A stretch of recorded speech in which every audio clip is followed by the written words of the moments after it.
Hi, everyone, and welcome to the Economic Outlook panel for 2021.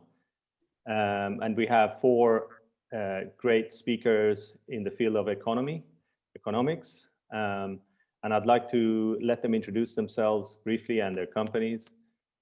And then we can start with the questions. If we start with Peter. Well, good afternoon, everyone. Thank you for having me on this panel. My name is Peter Rosenstreich. I'm the head of market strategy at Swissquote Bank. Swissquote is a traditional Swiss bank with a very online tech-heavy presence. Great. Harvinder. Thank you, Hormoz, and thank you for inviting us to participate in your forum.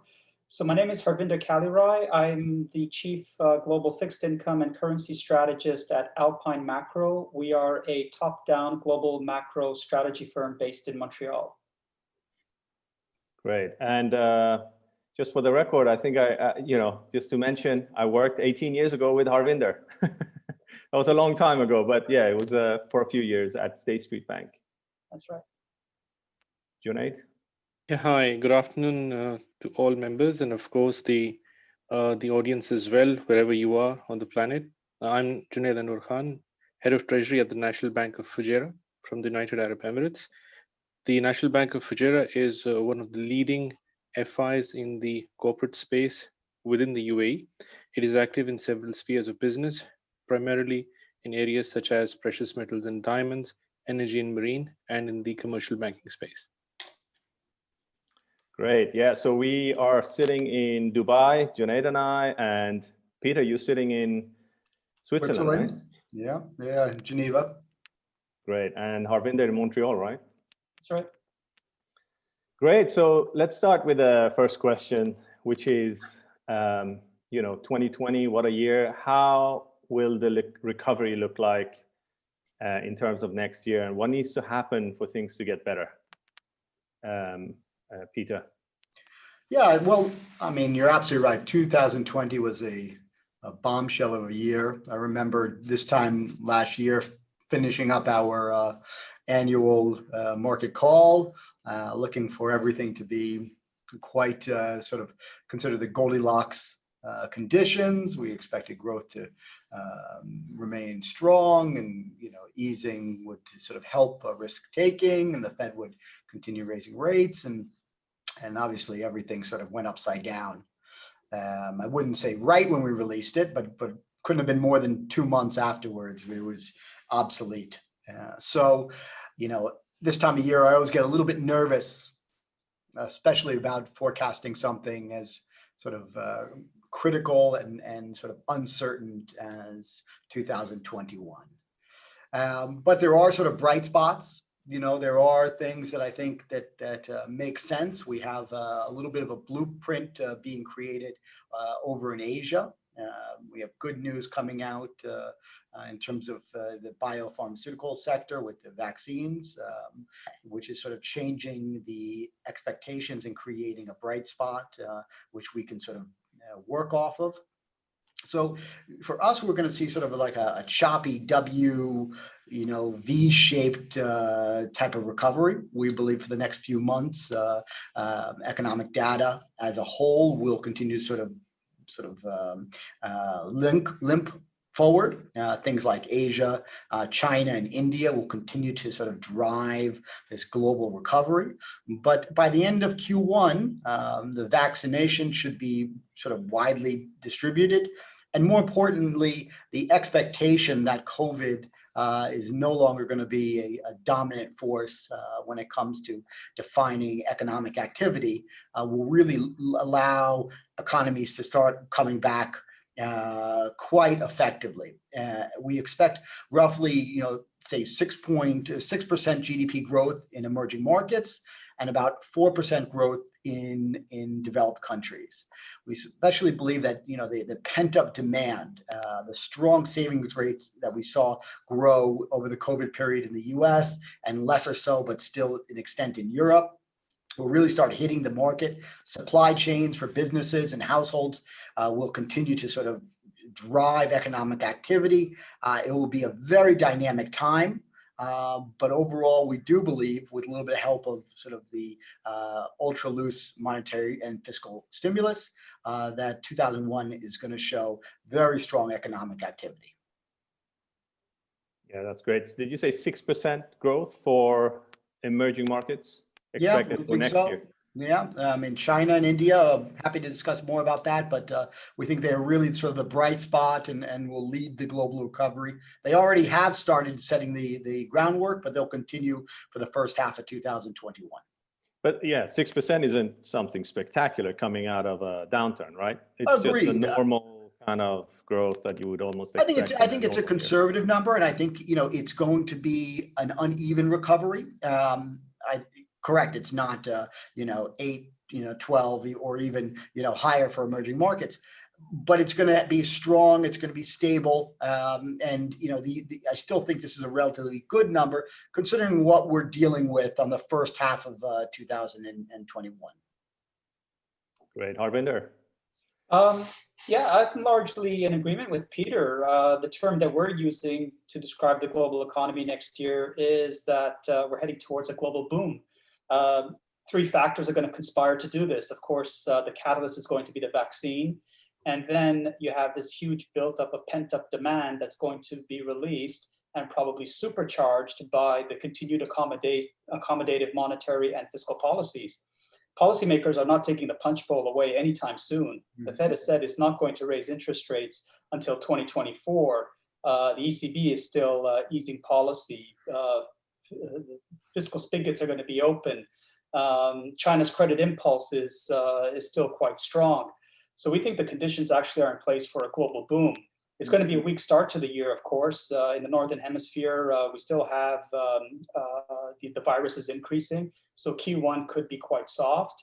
But once we get the vaccine rollout taking place, the economy should build momentum into the year. And as I said, we're looking for a global boom next year. Sounds like the vaccine is the miracle cure. Junaid, what do you think? No, I tend to agree with the speakers and what they've said about both emerging markets as well as the developed part of the world. And I believe the pent-up demand by way of what was contributed in the form of savings, first of all.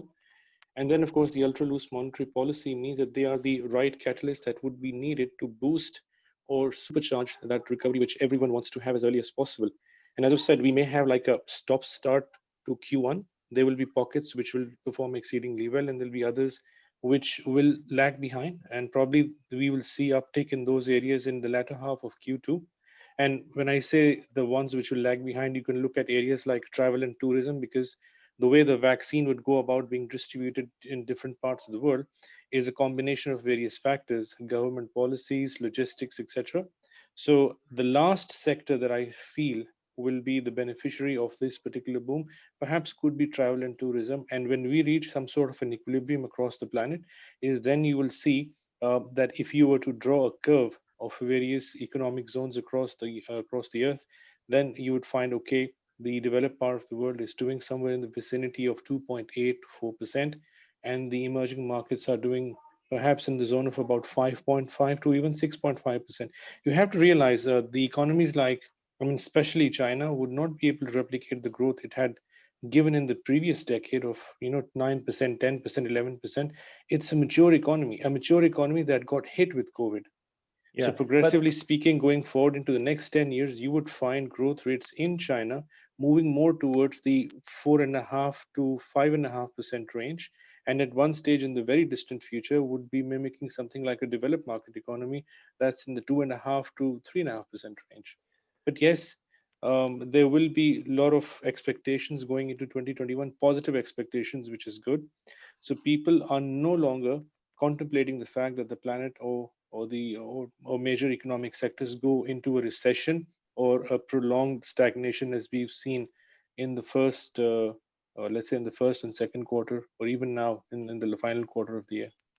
But again, these numbers are surely, I'm assuming these numbers are from a very low GDP numbers as well. So we're assuming there are pretty big negative annual numbers in 2020. Is that confirmed, or that we have, for example, is China, what, minus 10% GDP or something, or? Or is it No, not yeah, that? that's not the case. If you look at the quarterly numbers coming out from China, I would say from Q3 onwards.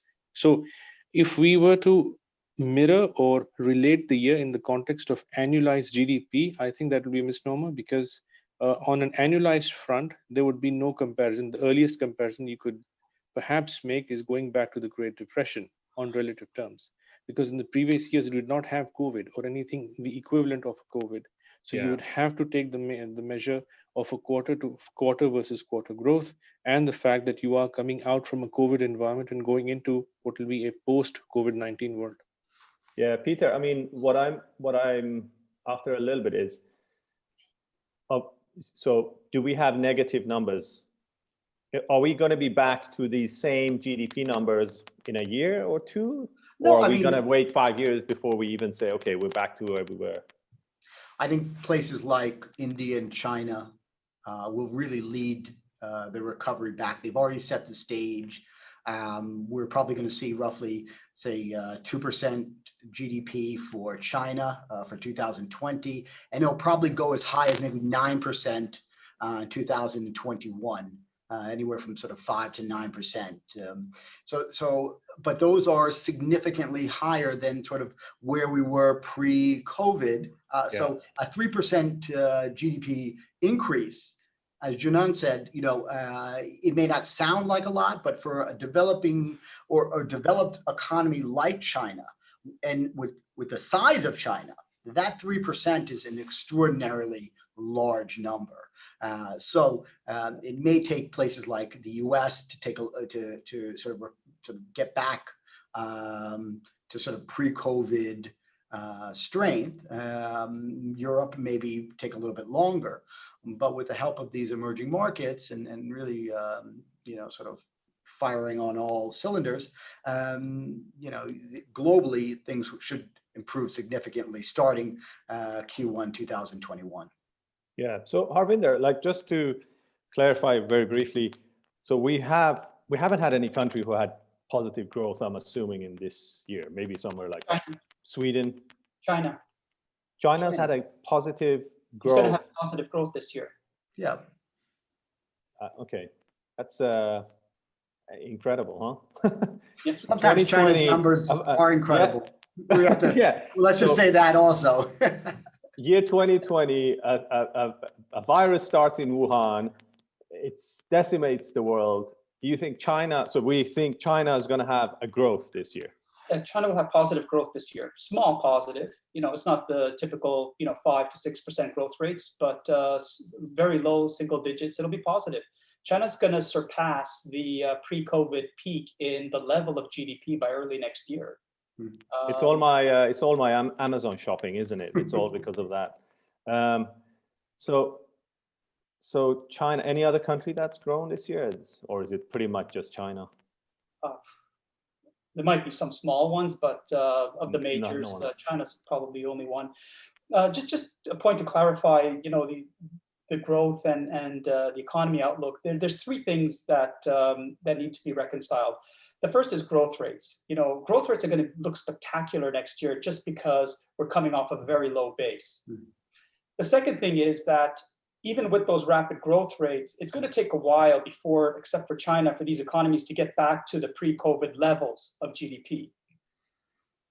And then there's a third issue, which is that even once we surpass the previous pre-COVID levels of GDP, the output gaps will still be negative, because the potential growth rate of the economy keeps growing over time.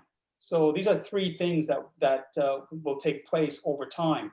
Very rapid growth first, then the level of GDP gets to pre-COVID levels, and third, as growth continues, we'll absorb the excess capacity that's been created over the last year or so.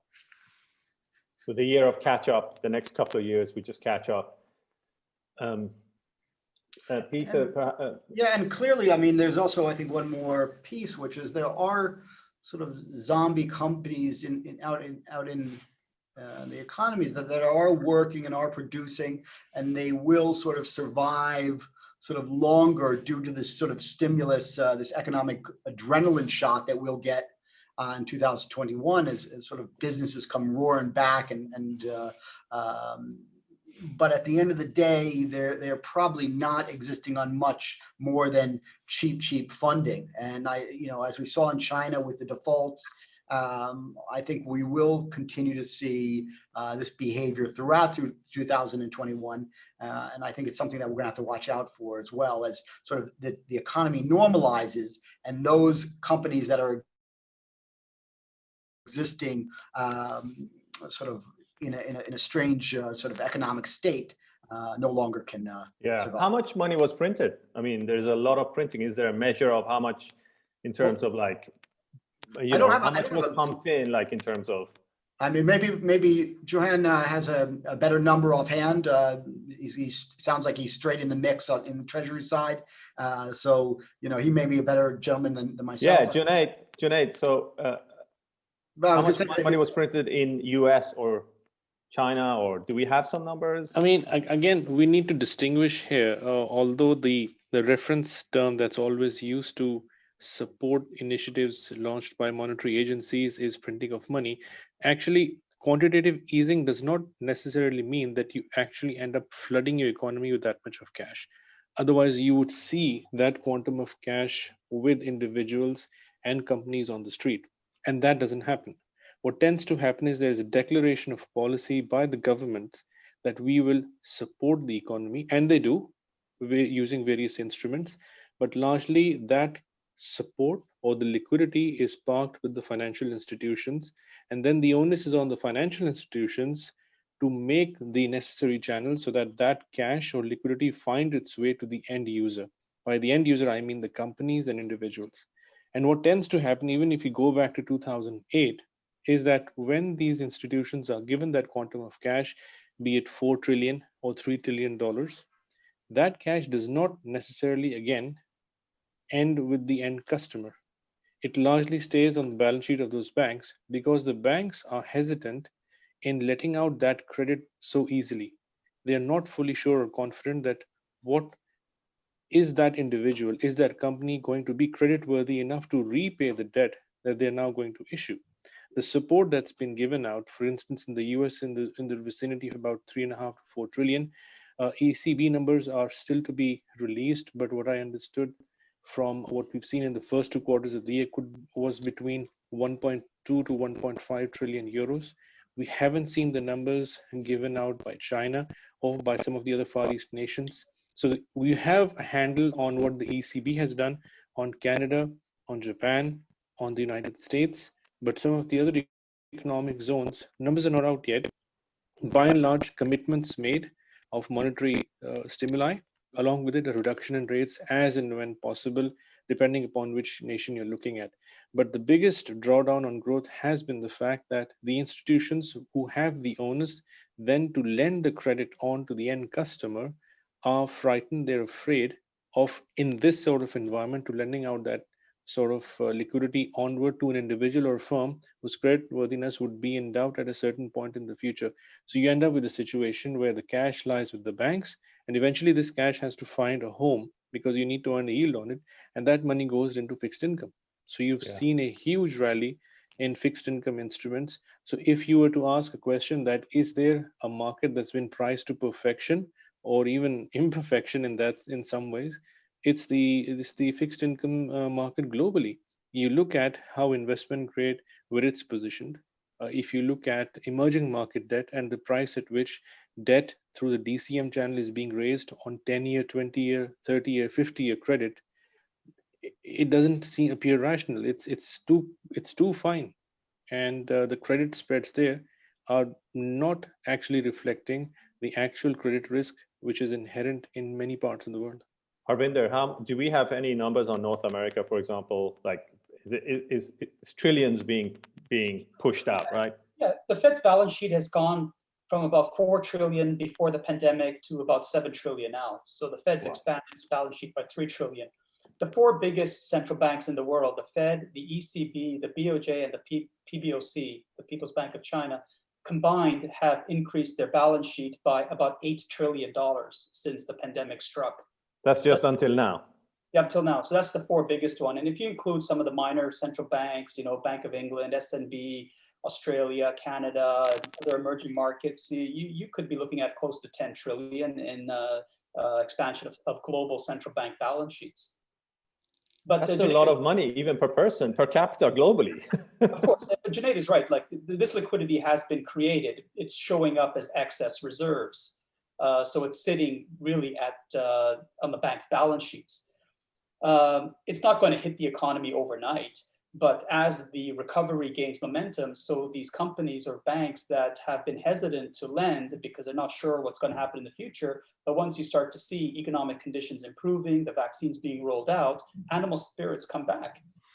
Banks exist to make loans and make profits, so they will start to eventually lend and use this fodder to support the economy.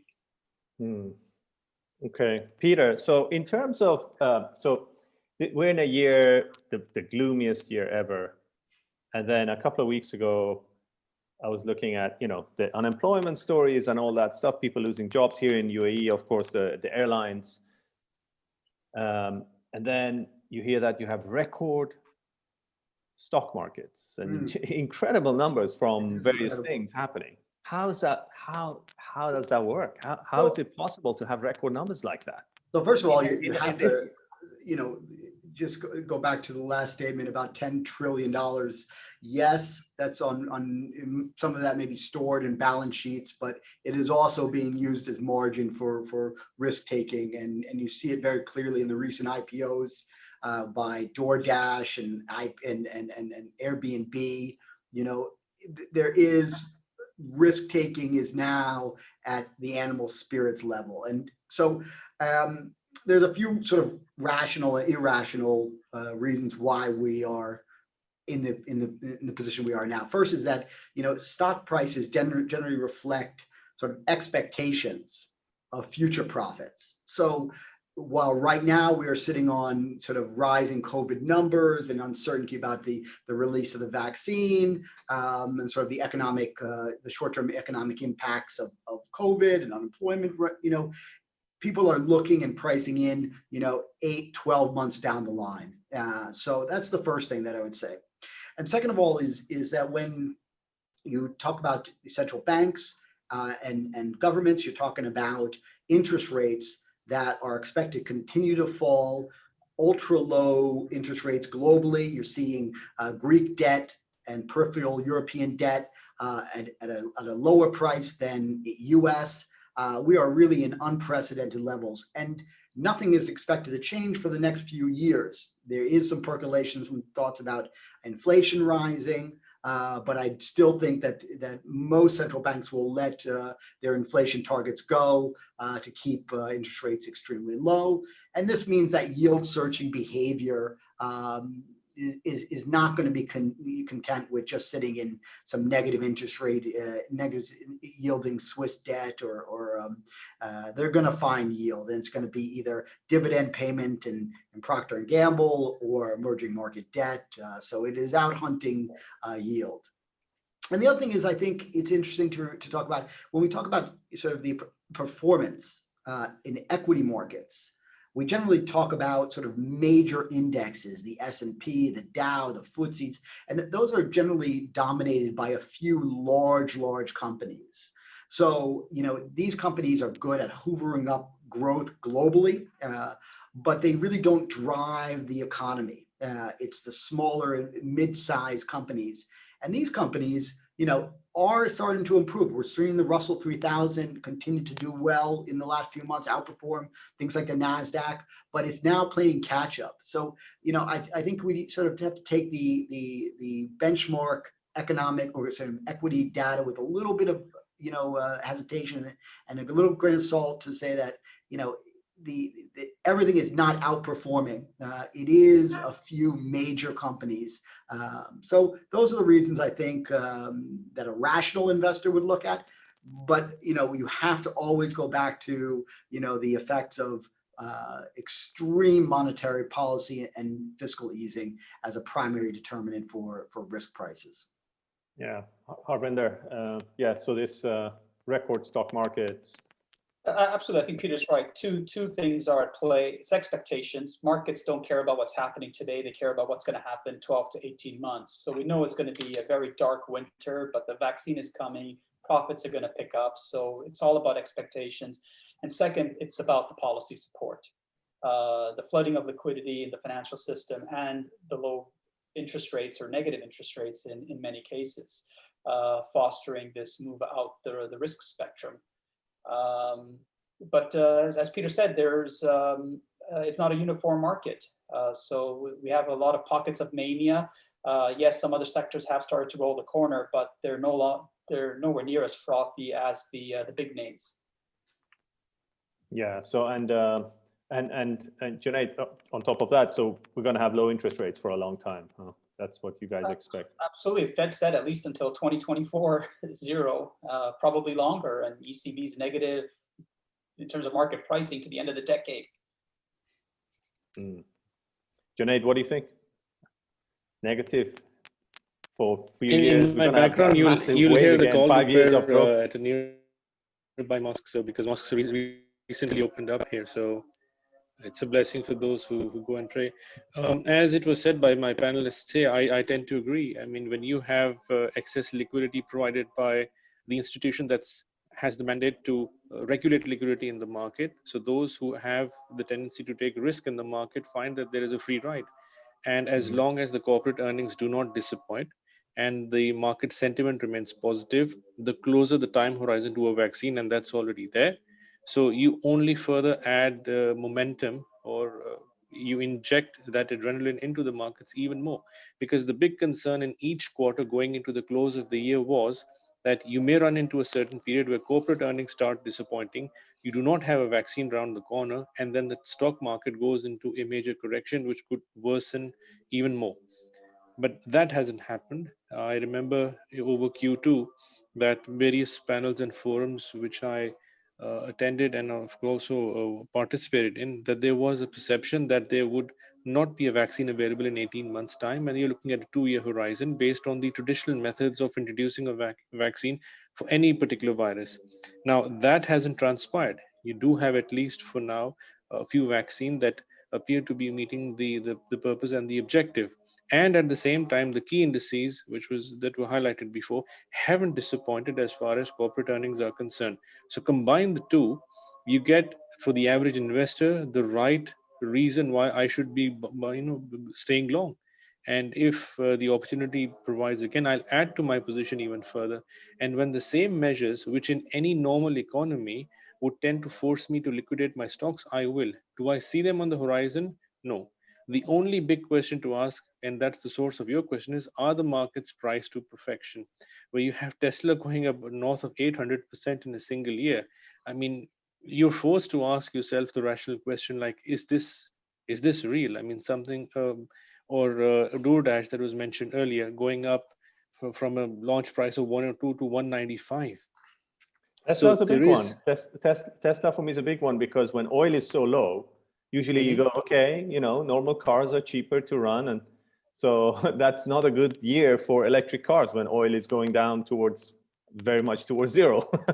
Again, I mean, I always say this to some of my new team members who join, and even in team members in other treasuries which I come across, that the one discipline that no book ever teaches you properly is the art of discounting.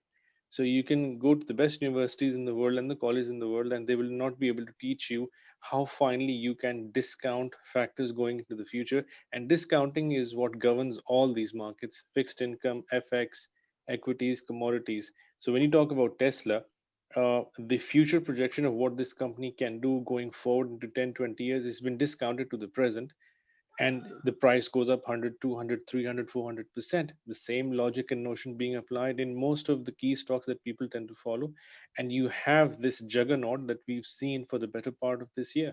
And it will continue that way unless you see a sizable reduction or a decline in those corporate earnings, forcing people to have a rethink on their philosophy towards trading, per se day trading. And for the long-term investors, that should I be staying that much long US or Canada or Japan, or should I be rebalancing myself to somewhere in emerging markets where the markets perhaps are not priced so much to perfection? Tesla discounting and the future markets. I'll get to that when it comes to Bitcoin and how you want to discount that in 5 years from now. But so in terms of, we touched a little bit on countries that performed well, China. Are there any countries that you guys feel like would come out of this a little bit stronger? Perhaps they have some opportunities, Sweden, maybe my home country, or, UAE is pretty well, low taxes. So what do you think is which countries can come out of this stronger? Like African story, maybe that's kind of destroyed with this whole story. Where would you think is the growth, Harvinder? Well, the way we sort of look at the markets, there's you can sort of divide them in two. There's the mania candidates, like the Teslas that Junaid mentioned. And we think the conditions are in place for these things to potentially even get crazier. When you think about historically what pops bubbles, bubbles pop at the end of a business cycle when central banks are tightening policy. That's how the NASDAQ bubble popped. That's how the housing bubble popped. That's how the Nikkei popped. We're nowhere near those type of conditions. We're at the beginning of a business cycle and central banks are pledging to remain accommodative for years. So these mania candidates can they change their minds? I'm sorry? The central banks, can they change their minds, by the way? Or 2024, you pretty much take their word for it? Well, whether it's 2024, 2023, or 2025, it doesn't really make a difference for next year, at least. It's still further out into the future. Don't want to take them entirely at their word, but I think it's reasonable to expect years of accommodation, whether it's 2024 or something else. That's sort of a moot point at the moment. So you have those mania candidates, but then you also have these candidates that have been depressed for a number of years, and we're at a stage of the business cycle that's usually really good for them. These are the typical cyclical names, industrials and so forth, commodities and emerging markets. So from a portfolio construction perspective, you could think of creating some sort of barbell portfolios, if you want to use that term.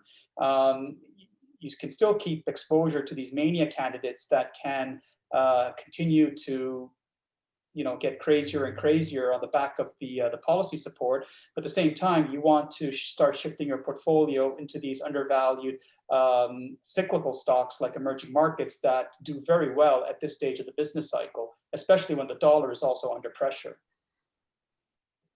Yeah, Peter, if you could add to. Yeah, no, I think you bring up a very good point, which is the sort of one of the X factors. You have this expectation of sort of rabid growth, hitting the market. You have pent up demand by the consumer, all hitting a somewhat feeble supply chain. And does it have inflationary aspects to it? I think the answer is yes. Could we start seeing inflation rise, say in the US and in China, rapidly, making central bankers sort of quickly pivot? I don't think it's completely non-foreseeable.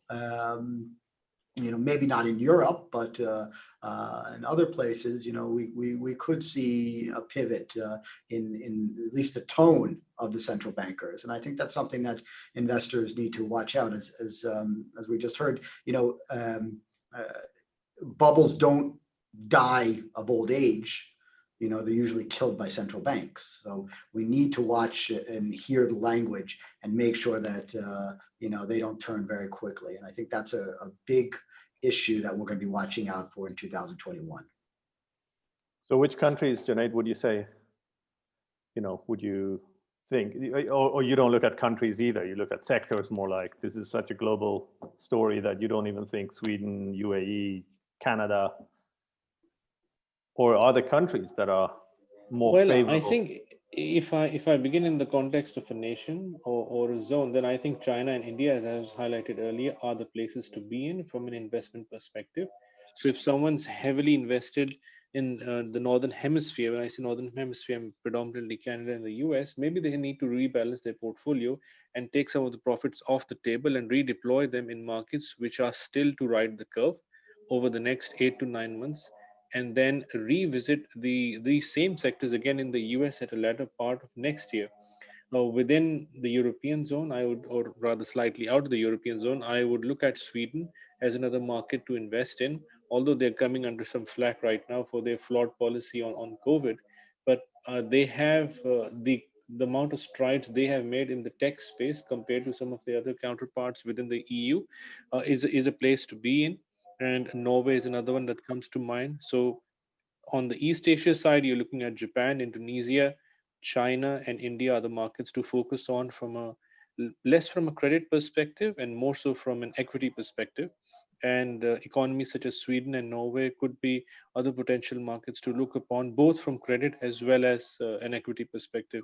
And if you are heavily long, as I said, the US and Canada, then probably it is time to take some decent amount of profit off the table and then reassess those same nations again at a different point in the future. Wow, you guys are so bullish, the three of you. It's absolutely incredible. Like, I don't want to even ask, like 0 to 10, how bullish are you? You guys are somewhere 9, 10, right? Well, 9, 10, you need to be just mindful of one factor here. The euphoria that went into the market, specifically in the last, like, let's say 5 to 6 weeks, on the back of the first vaccine having an effectiveness of 85%, then going up to 95% and so on. The one element that could completely derail everything and throw markets into a complete disarray would be that if this vaccine was actually, let's say by Q2, we come to know from the same firms that developed them that it's not as effective as it was first expected, based on the wide amount of usage and testing and or maybe some immunization side campaign. effects. Exactly. So all of those, I mean, you already have one side effect wherein the NHS has said that those people who have allergies should refrain from vaccinating themselves. So that's the first warning shot, but a mild one nonetheless. And what we hope is whoever and wherever you are and they're developing a vaccine or in the phases of testing it, that they encounter success and we do not have a recurrence that when the vaccine Yeah. has failed, I mean, beyond a certain or under a certain threshold, and we don't have a new phase of COVID coming back, which is a strain more deadlier. And at the same time, we are back to the drawing board as far as the vaccine is concerned. Yeah, the three of you are so positive. I feel like opening up my ADSS mobile app and just buying everything. No, but no. You should be shorting it then, right? All of us can't be right.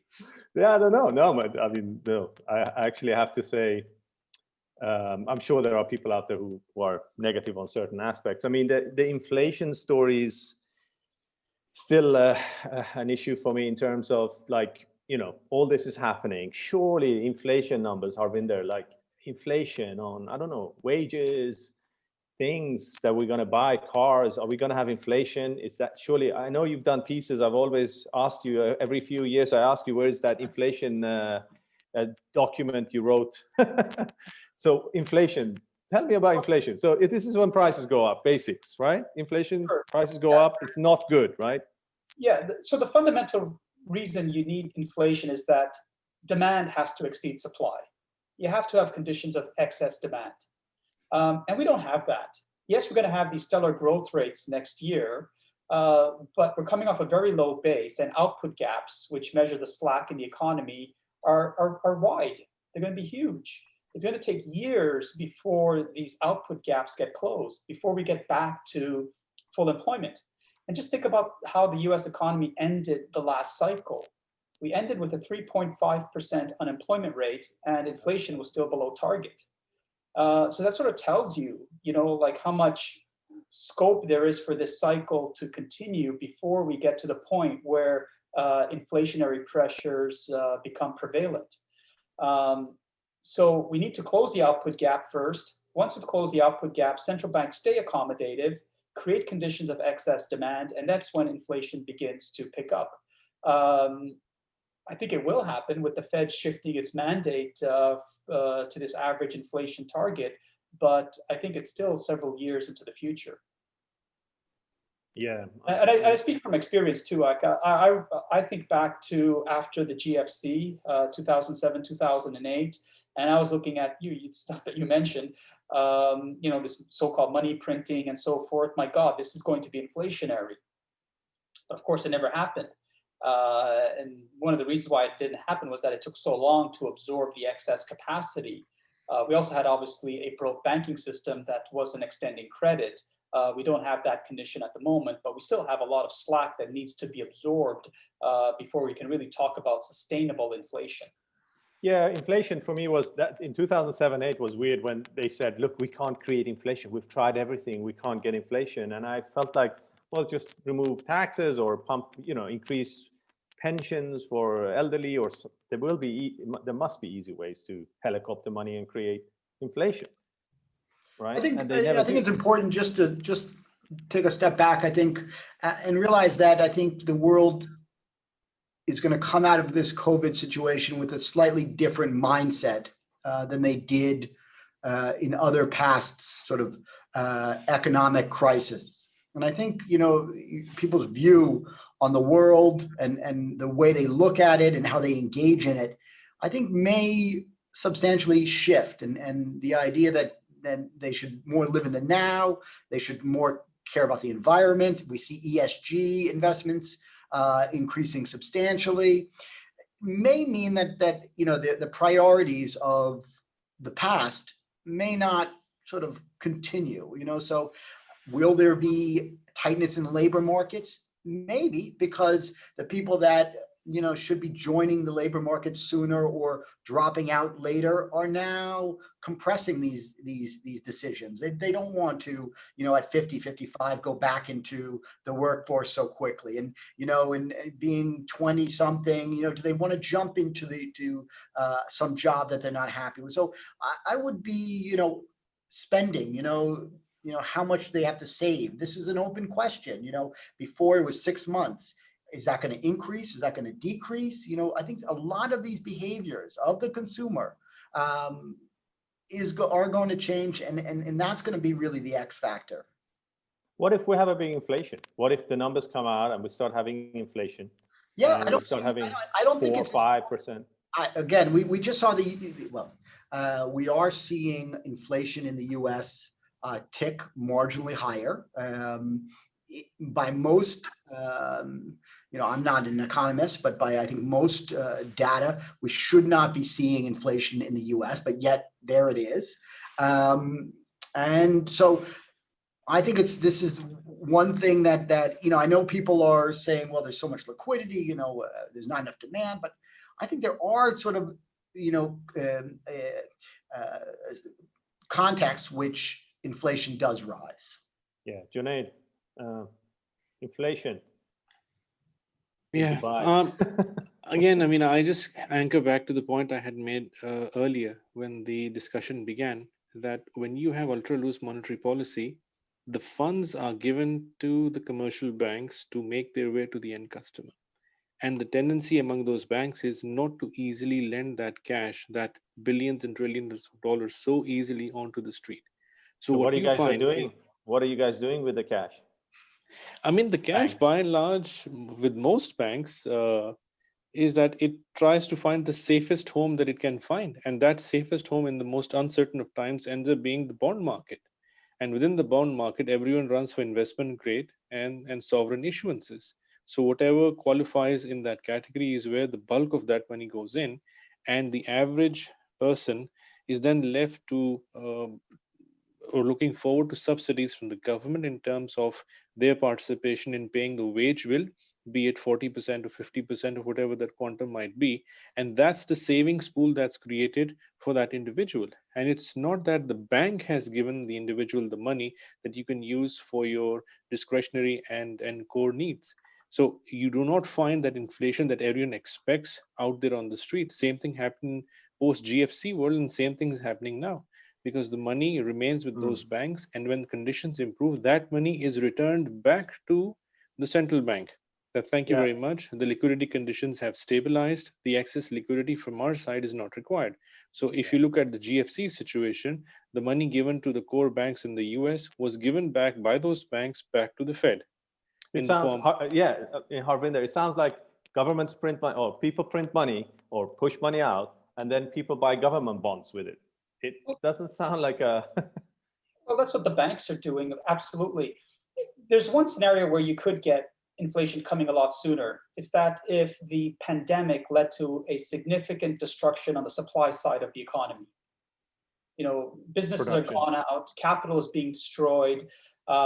Labor does not have the skills for a new post-pandemic economy. So then you'll have very high unemployment rates because these people cannot be absorbed into the new labor market, and wages begin to pick up. Same thing, like capital is just being destroyed. Those businesses are just permanently shuttered, and that capital is not fungible. Machine X cannot be transformed to produce product Y. That's one thing that could really, push inflation higher. What can we watch for that? Well, of course, wages. If wages begin to accelerate, even with high unemployment rates, cap U rates, that would be a sign that businesses are writing off their capital stock. But at the moment, it's much, much too early to even talk about that. Mm. Hormoz, if I may add on, Yeah. on this slightly, remember again in the US, if you take that as an example and then mirror it across the world, in the US for a long time, they struggled to have higher inflation in the post-2000 world. Even if you include or exclude the GFC factor, the global financial crisis, it's because the productivity per person reached to a record level. At the same time, the labor participation rate was also hovering at 61 and 62%. So the economy or companies mastered the art of getting the most amount of productivity from an employee, while at the same time not having been pushed into that corner that you need to hire that large number. So you end up in a situation where you have a lesser number of people working for you, but their productivity is at a high. So you do not feel that wage-based inflation, when the core inflation, the two-thirds of that comes from wages. And that model is now visible across the world, except a few countries where they have issues on the current account deficits. Exclude that factor, then every other nation that's a surplus on current account does not see inflation, even if they keep printing money. Okay. So in terms of, we don't have that much time left. I just wanted to know what's undervalued in your view. What's undervalued in the sense of, so if we look at everything else and also maybe oil, gold, Bitcoin, do you guys feel any of these, Peter, any of them are kind of undervalued that you would want to say, okay, look, if I had to invest in something right now, there's a couple of things I feel are undervalued? Yeah, I think there's a few things that look interesting. I think Australia, I think is a very interesting. We started shooting off a few different places that we think would benefit from this in this post-COVID world. I think Australia is one of those. The RBA is now at historical low rates. The proximity to China, the stability of its political and economic system. I think all of that means the Aussie dollar should continue to improve, and assets within Australia, especially commodities, should continue to do well. I think if you look at it from an equity standpoint, it's hard. This idea of travel, airlines, entertainment, that in a year from now, that 2 years from now, you still have a Boeing that's trading at 180 or something of that nature. There's two players. Will the world go shopping for airplanes again? Yes, they may not be exactly the same, but there's really only two places you can buy an airplane from: Airbus and Boeing. So do I still think in 2 years Boeing and Airbus are going to be sort of where they are today? No, I think there's great opportunities for that as well. Airlines, I think they'll go through a period of consolidation, and there'll be a few survivors, and with that will be pricing power. So they may not look great right now, but to me, it's hard to think that those stocks don't improve in the next 12 months. Okay, Harvinder? I think the relative value opportunities now are commodities and emerging markets, and that can be extended to their currencies, whether it's the Australian dollar, to their bond markets, to their equity markets. So I think that's where the value is, and I think we're at the sweet spot of the business cycle that where these assets will do very well. Coming out of a downturn, very strong, weak dollar, very strong. Brazil, maybe? Sure, yeah, they're beaten down and quite cheap. Brazil, South Africa, countries that people didn't even want to touch a few years ago. The rand is exceptionally undervalued, very high interest rates in terms of the search for yield. and you get a pickup in commodity prices, you can see these types of assets have these sort of step functions higher. Great, Junaid. I think I would agree with what has been said earlier. If you look at Australia, that's actually a proxy for China. It's a wonderful place to be invested in, both in terms of currencies, the credit market, as well as the equity market. So if you feel that China is too pricey, or you are overly already overweight as far as China is concerned in terms of exposure, then the proxy that you could play with would be Australia, of course. And on the emerging market front, I mean, I had mentioned Indonesia, Thailand, for that matter, China, India, and on the Southern American side, I mean, of course, Brazil, Argentina could be big plays. Again, in Argentina, the credit markets would have to be avoided for historical reasons, of course, but the equity play is fantastic there. And the laggards in this entire cycle, of course, would be travel and tourism. So industries, firms from these sectors, you could have tactical trades which are more structured in nature, be positioned out over 3 years and 5 years with exposure here, and they would yield results eventually. But in the immediate cycle that we're entering, if you want to have that quick gain in the first 6 to 8 months, then these nations which you mentioned earlier are the places to be. Great. And avoid Bitcoin. I don't know why you mentioned Bitcoin. I mean, oh, really? Okay. How about you, Peter? You guys are all negative Bitcoin? No. We're quite optimistic about Bitcoin. If you are expecting sort of rapid appreciation, I'm not so excited about that. As a useful instrument, I think Bitcoin is here to stay. I think in 100 years from now, people will forget that Bitcoin was made, as a series of O's and ones, and it will be part of the economic fabric of our world. I think in 100 years, people are digging for like memory sticks to find Bitcoins in memory sticks. That's, I think, happening now as well. But I think Bitcoin's here to stay, and wishing ill on it is just counterproductive. Does it break 20,000? I'm not sure, but it's a useful instrument for a lot of people. Harvinder, Bitcoin. I know you love gold, so you're not going to say Bitcoin's any good, right? I don't know. You can call me a dinosaur. I don't understand it. I wouldn't touch it. I wouldn't buy it or short it because I don't understand it. I don't understand my iPad either, but I use it. But I think the biggest risk for Bitcoin is going to be governments. Yes, I agree with that. This isn't going to, they just come in and clamp down on it. In terms of precious metals, so there's cross currents happening. So when you think of gold, I think of three factors that drive it. The general risk attitudes out there. So gold, precious metals, they're safe havens. They do better when investors are scared. So obviously that's not happening given the rally in risk assets we're seeing globally. But on the other side, you have the dollar that's going down, and you have negative real interest rates around the world. So it's a bit of a tug of war at the moment for gold. So I think it explains why it sort of stalled. But I think as long as we have the negative interest rates and the weaker dollar, gold will continue to grind higher. But having said that, I think at this stage of the business cycle, silver could outperform. And the reason for that is that silver is a hybrid commodity. It has industrial use and is also a precious metal. So it has the characteristics of gold, but it's also used in industrial applications. So over 50% of the demand for silver comes from the industrial sector. And especially if this move towards electrification is happening, it's one of the best conductors of electricity. It could be quite a relatively favorable environment for silver versus gold going into 2021. Junaid, anything final words on this, on Bitcoin and other stuff? Bitcoin, I think, as was mentioned by my colleague, like if you don't understand something, I mean, better deal with the devil, than the one you don't. Is my motto here. That's one. But of course, a regulated market would have far more participants in Bitcoin, and the market would be a lot more mature given even its price pattern behavior. So hopefully, when we see greater regulation and confidence instilled by money center banks who now print money, may one day be printing, these digital coins for all we know. But if they back it and regulate the market properly, you'll find far greater participants. For the time being, it's for the high risk takers, I would say. And I wish them best of luck.